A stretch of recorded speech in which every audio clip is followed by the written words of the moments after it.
Welcome back, America. Hugh Hewitt, joined now by the former Secretary of State for the United States, the Honorable Mike Pompeo. Mr. Secretary, welcome back to the Hugh Hewitt Show. Good morning, Hugh. It's great to be back on with you this morning. I followed your lead and endorsed Dave McCormick after studying up. It's going to be a recount. I hope he wins the recount, and I'm sure you'll be up there stomping for whoever won. I also wanted to thank you, as I did Governor Christie, for your work on the redistricting trust. Looks like the Republicans came through this okay. You know, Hugh, it was great work with Governor Christie. We actually got some really good outcomes. We crushed Obama and Holder and their team that had been running wild for 2 decades. Really good news. It'll make a difference in the House of Representatives, and most importantly, it'll make a difference that people can actually get represented by the folks that they want to represent them. All good stuff. All good stuff. And I want to now get to Taiwan, Russia, and Iran. But before I do that, your comments on the massacre in Texas. I know you and Susan are great Christian people, and your hearts break for these folks. Immediately, people went to their corners and began throwing bricks. Beto O'Rourke's stunt just made my stomach churn. But what's your comment on that, Mr. Secretary? Oh, goodness. It's absolutely tragic. We continue to pray. We'll continue to pray for the families, for sure, and for the entire community. This will be something that a small community like that is impacted by for years and years and years. It's so heartbreaking to see, as you said. We shouldn't go to our corners. We should do the things we can do. There are some tactical things one can do on the ground, right? We heard different ideas. We should investigate them all, layered defenses at schools, kind of like we did when you were a small unit leader in the United States military, right? First the locks of the doors, then awareness, situation awareness in the rooms. There's lots of things one can do that reduce risk. Never all goes away. One big comment, though, is I do think we can see, not just in these school shootings, but in what's happening in our inner cities all across America, we can see that families matter, and the deterioration of families impacts not only crime, but so many things across our nation. These civic institutions that matter so much, our churches, our synagogues, our mosques, all have a big impact too. When you walk away from those things, when you begin to lose the traditions of the United States of America, then you start to see things fray in ways that you see fray in countries that nobody wants our country to be compared to. Now, Mr. Secretary, I want to talk to you first about what the president said in Japan. Standing next to the Prime Minister of Japan, asked a direct question, will we defend Taiwan if the Chinese Communist Party attacks it? He said yes. That's the third time he said yes. It's the third time unnamed White House sources walked it back, adding ambiguity where we don't need any ambiguity. What do you make of this? It's just bad, I think, for the United States, but what does former Secretary of State think? It's confounding and dangerous, Hugh. We all know that this president is saying things that aren't connected to the actual policies of the United States. That in its own right is deeply dangerous. Then to watch his team walk back out and try and fix it. If you're this Japanese prime minister standing there with it, you don't know what to make of that. If you're the South Koreans, the Vietnamese, the Australians, our partners in the Pacific Islands, you have no earthly idea what U.S. policy is with respect to Taiwan, not to mention if you're the president of Taiwan or a human being living there. I don't think you have any idea what the United States policy is, and that is deeply dangerous. We need to be clear, even if our clarity is a bit ambiguous intentionally.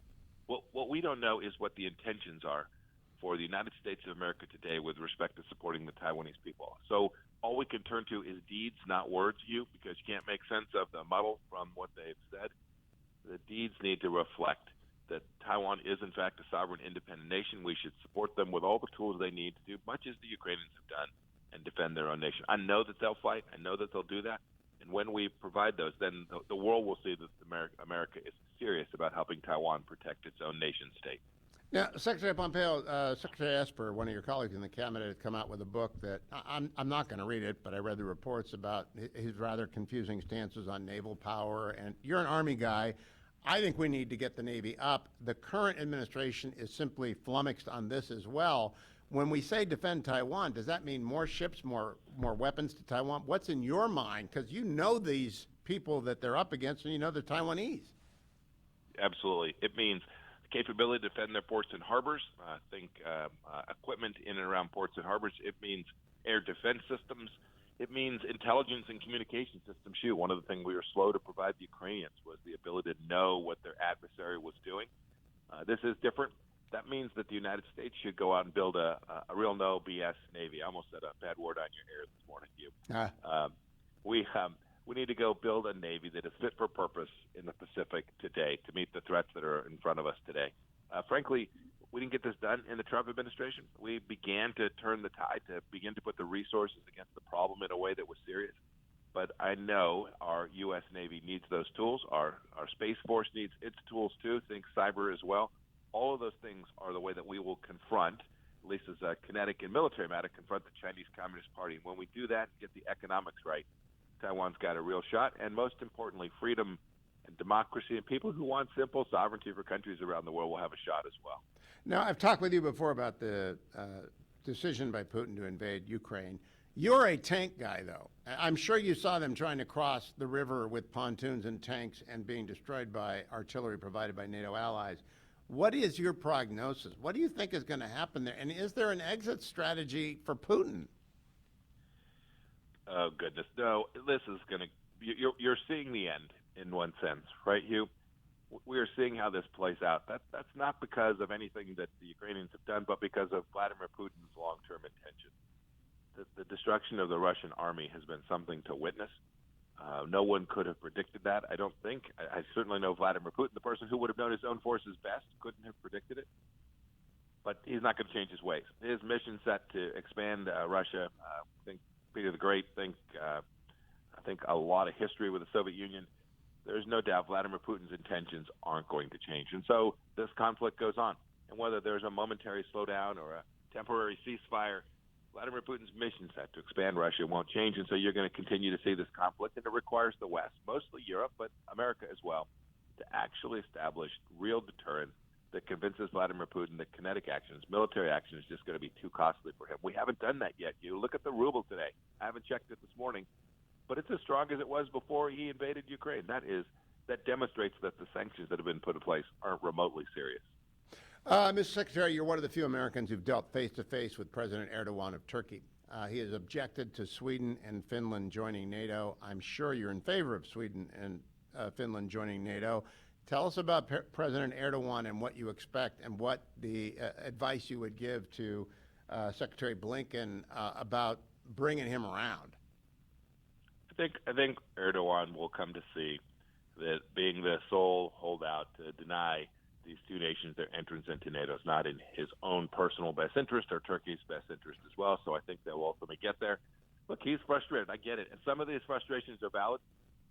Some of the terrorism that has taken place, Turkey, are legitimate critiques where NATO hasn't come to the defense of one of its partners in a sufficient way. We should do everything we can. I worked on this with their intelligence minister, a fellow named Hakan Fidan, with my counterpart, Mevlut Cavusoglu, who was the foreign minister there, to try and work with the Turks to provide them support for their legitimate defensive needs. But some of the claims Erdogan makes are just crazy. They're not factually based. We shouldn't honor those. And when we do that, when we get that mix right, I'm convinced that President Erdogan will come to see it's right for these folks to come in. I hope that that's so. It would be important for America. They'd be two good partners. And it's really important for them and for greater NATO because, as you can see, when you're in the mushy middle, when it's not clear, and this harkens back to Taiwan as well, when you're in the mushy middle and you don't, and our adversaries don't know precisely what it is will happen to them if they begin to invade another nation's sovereignty. When a weak American leader comes along, they'll do what Southwest Airlines talked about for so long. They will begin to move about the cabin. And that is dangerous for the United States of America. Well said. All right, now can I close with Iran? The Metternich of MSNBC, Ben Rhodes, has a new book out explaining again why we have to be nice to Iran. We have leaked classified data the Israelis gave us about an attack in Tehran on a terrorist operating outside using Quds forces. What is it with this gang and Iran?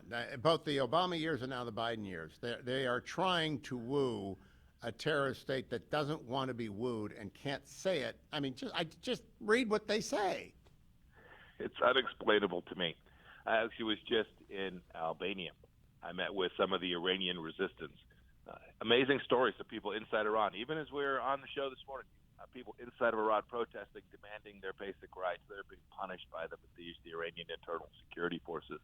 I cannot for the life of me figure out why this administration thinks that providing billions of dollars to the Iranian regime is in America's best interest. At its core, that's what they're doing. The nuclear deal is a silly joke, right? It might slow the Iranians down for a month or 6 months or 2 years, But it's a joke. What they're going to do is they're going to lift sanctions and allow the Iranian regime to have billions of dollars more wealth, and they will use that for terror. The answer to what's the common thread is it's the same cast of characters. It's Wendy Sherman. It's Ben Rhodes from the outside now pitching in. It's Robert Malley. It's the same gang who did the deal in 2015. And I think they felt personally affronted when we withdrew from it, but we had done the right thing. It saddens me. We had Iran down from $96 billion in foreign exchange reserves to as little as less than $5 billion. They were on the cusp of having to make some really difficult decisions, and now we haven't lifted the sanctions, Hugh, but you know this story. If you don't enforce sanctions, you may as well lift them. It's the same effect.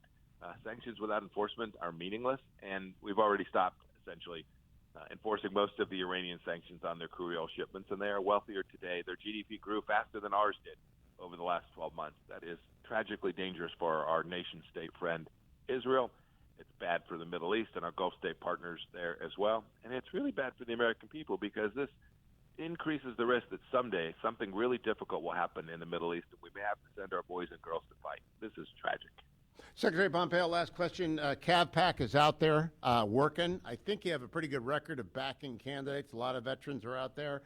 Is CAVPAC doing what you wanted it to do? Yeah, it's been a lot of fun and important and effective. CAVPAC was created for the sole purpose of making sure that in the election in 2022, we crush those folks who don't want to build a strong military, want to build a woke military. For those leaders who are prepared to go do the right things every day for America. We've endorsed some amazing, talented candidates. We've had a pretty good record so far. But most importantly, I think in those marginal races, the races that matter most to you, we've used the resources CAVPAC has to deliver the winning margin to great Americans. And I'm proud of that. A lot more work to do between here and November, and CAVPAC will be hard at it. I hope everyone listening goes over to cavpac.org. Cavpac.org becomes a pipe hitter. I've got so many different things. Secretary Pompeo, I call you director, I can call you Secretary You Mike can call me Pompeo. Mike, too. Thank you so much for joining us. Our best to Susan, and Yes, safe sir. travels to you. Thank you. Have a good morning. So You long. do. I love talking to people.